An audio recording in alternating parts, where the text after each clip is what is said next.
il peut toujours nier, mais enfin c'est trop énorme pour que ça puisse être simplement contesté. Tout le monde a pris évidemment le symbole de la TVA dite sociale. Euh, Ça n'a échappé à personne. Il y a eu le tournant avec le pacte budgétaire européen, il y a le tournant à 180 degrés sur la TVA dite sociale. On est dans un discours sur la compétitivité alors que le mot n'avait jamais été prononcé pratiquement pendant toute la campagne. Donc il y a évidemment un énorme virage qui a été extrêmement rapide.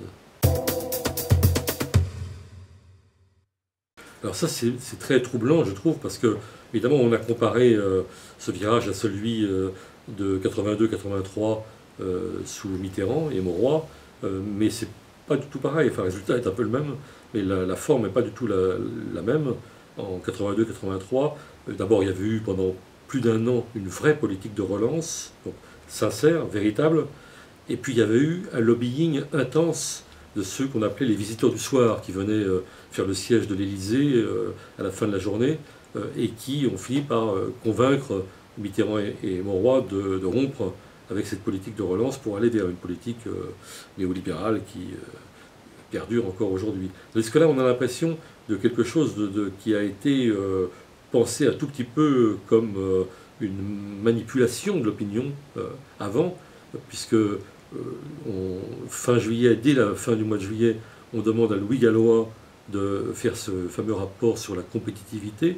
Or, Louis Gallois s'était exprimé le 7 juillet, et le 7 juillet, il avait déjà dit tout ce qu'il pensait, comme grand patron, et tout ce qu'il s'apprêtait à écrire, évidemment, dans un tel rapport. Autrement dit, dès le début juillet, le gouvernement et François Hollande savaient qu'en confiant cette mission à Louis Gallois, on allait arriver au résultat auquel on est arrivé, c'était à ce tournant.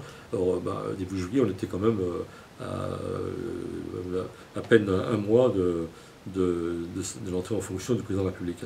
Donc on a l'impression quand même que tout ça était pensé d'avance. C'est un petit peu gênant du point de vue même de la démocratie, c'est-à-dire du discours qui a été raconté aux électeurs pendant la campagne.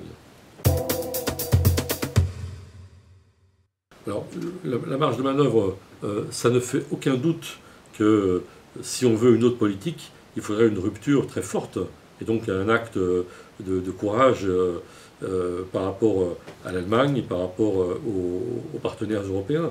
Je pense que fondamentalement, la question s'est posée autour du pacte budgétaire européen.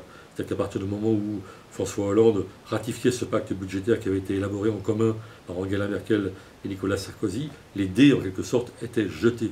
Et c'est là qu'il aurait fallu, en effet, avoir le courage de rompre avec cette politique, ce qui n'a pas été le cas.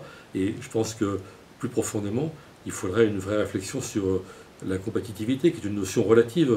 Est-ce qu'on veut être compétitif par rapport à la Chine ? Alors dans ce cas-là, il faut interdire les syndicats, enfin, il faut aller très très loin, et diviser par 10 les salaires. Évidemment, ce n'est pas ça dont il s'agit. Si c'est par rapport à l'Allemagne, ça pose un problème sur la nature même de l'Europe, parce que qu'est-ce que c'est que cette Europe qui est un véritable champ de bataille économique ?